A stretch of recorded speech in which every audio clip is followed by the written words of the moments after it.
Le Congolais Jean-Pierre Bemba a comparu de nouveau ce lundi devant la Cour pénale internationale. Durant 3 jours d'audience, les juges entendront plusieurs témoins. En Ouganda, Kizza Besigye, le chef de l'opposition, a été transféré dans une prison à Kampala. Il avait été inculpé vendredi dernier de trahison.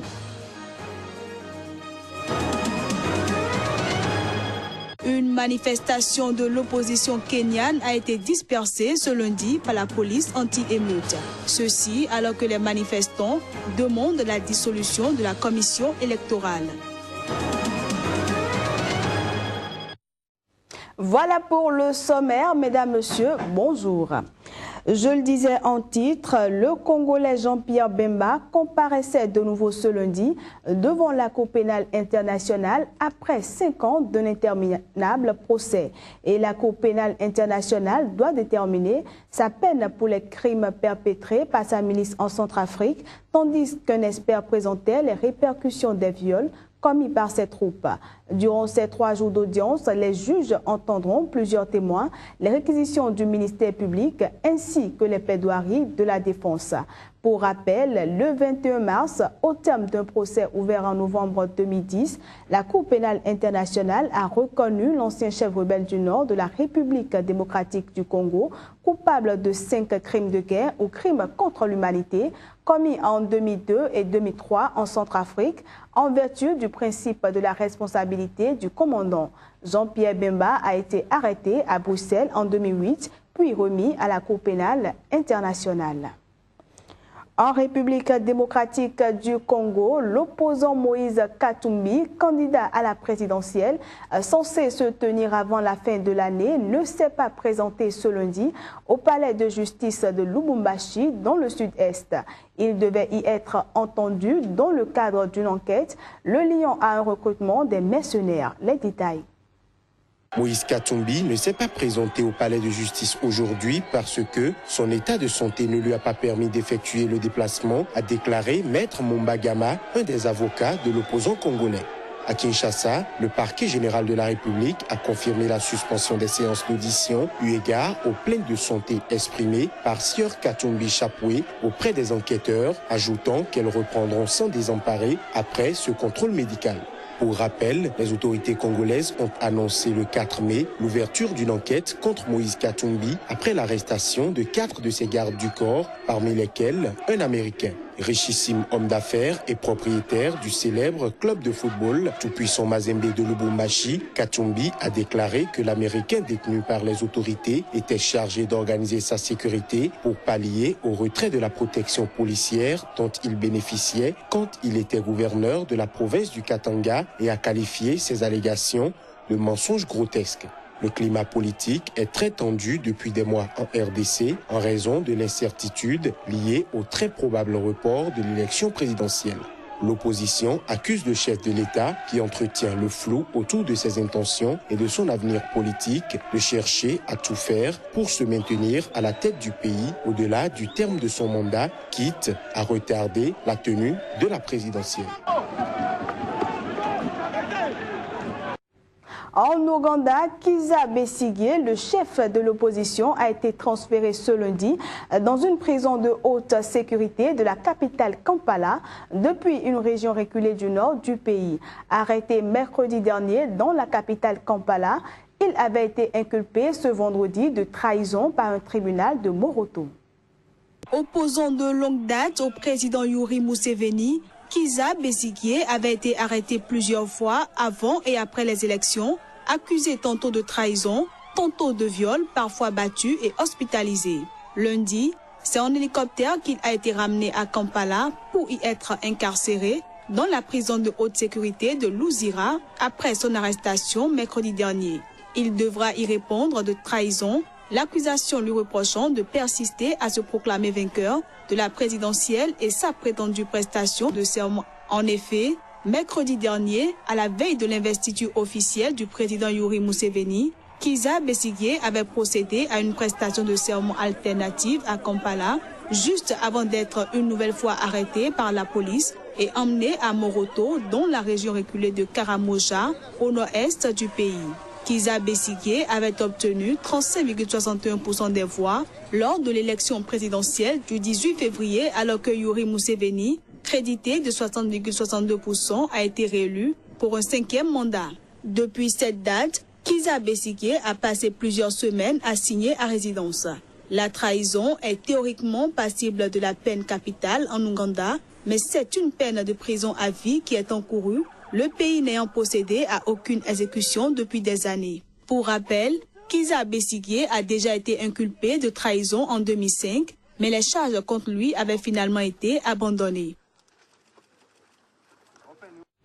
En Afrique du Sud, un incident criminel a détruit l'auditorium de l'Université de Johannesburg, causant 5,7 millions d'euros de dégâts.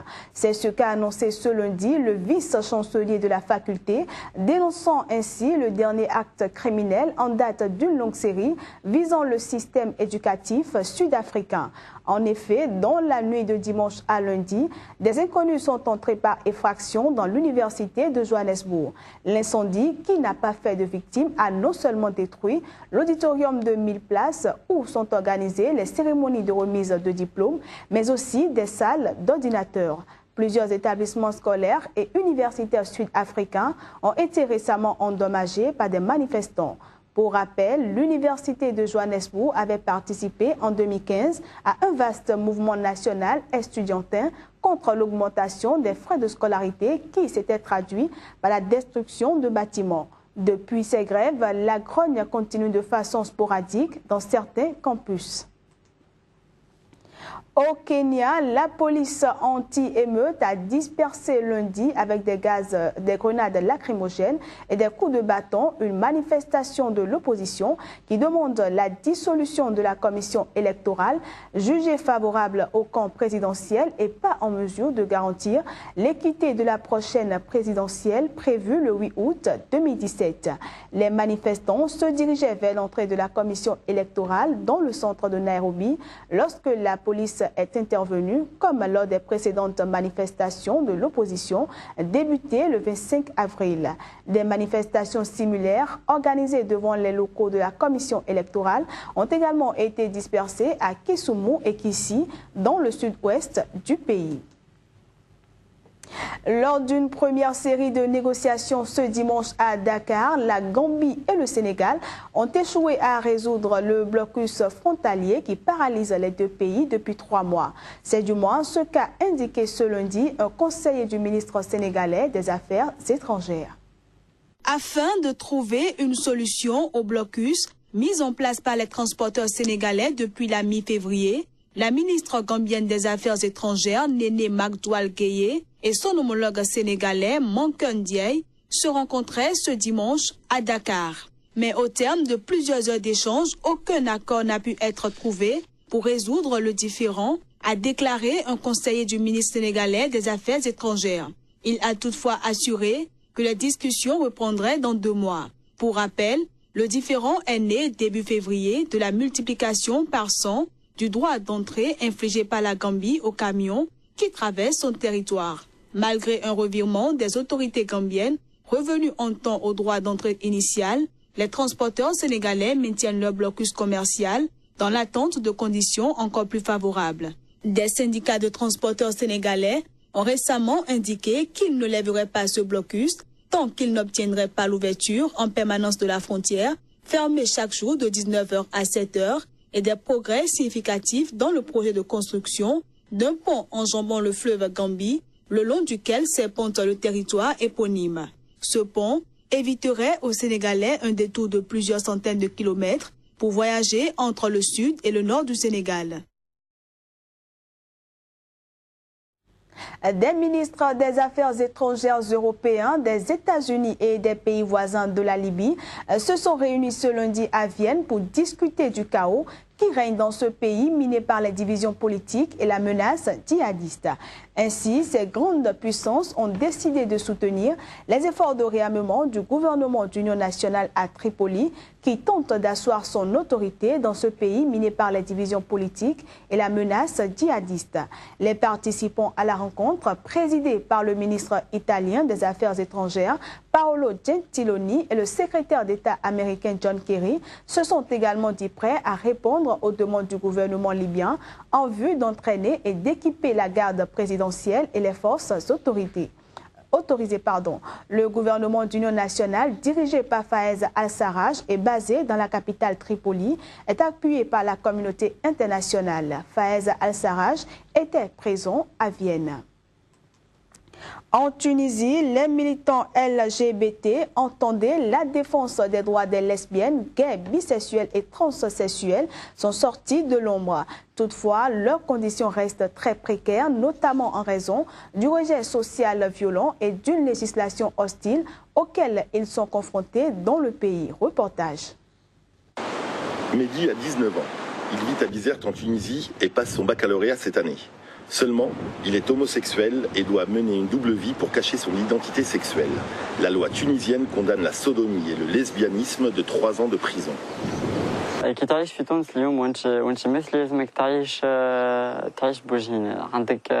Un homosexuel en Tunisie est actuellement contraint d'afficher 2 visages. Il doit vivre sa vie en possédant 2 visages.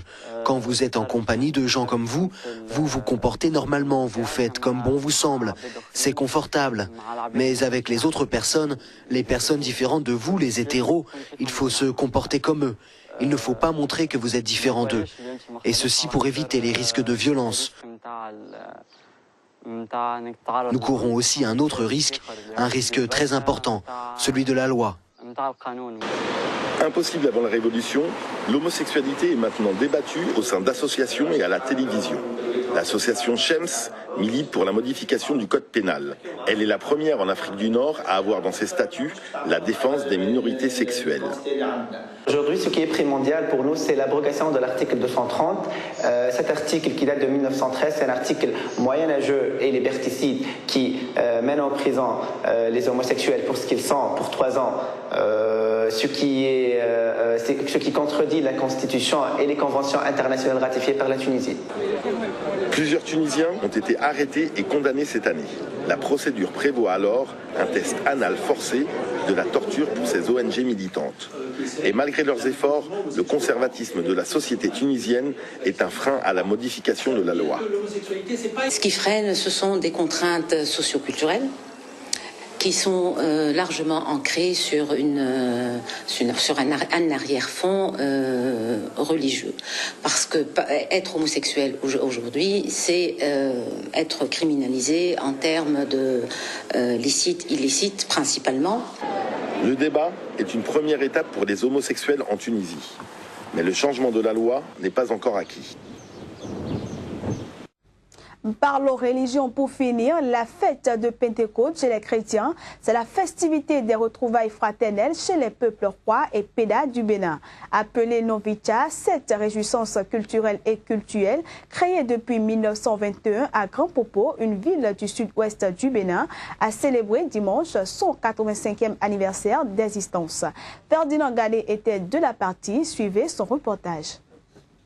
La plus vieille association du Bénin, Novicha, dont les festivités se tiennent depuis sa création en 1921, au jour de la Pentecôte, consacre désormais un festival Novicha en lieu et place de la célébration de cette fête chrétienne. Ainsi en ont décidé les nouveaux responsables de cette association. C'est l'une des principales informations innovantes reçues dimanche par les invités aux manifestations marquant le 95e anniversaire de ces retrouvailles fraternelles annuelles des peuples rois et pédas à Grand Popo. D'autres innovations ont concerné la consécration des journées entières à l'art culinaire, aux religions endogènes, aux œuvres sociales de notre association et à l'organisation du président pique-nique à la plage Novicha au lieu de la place Novicha.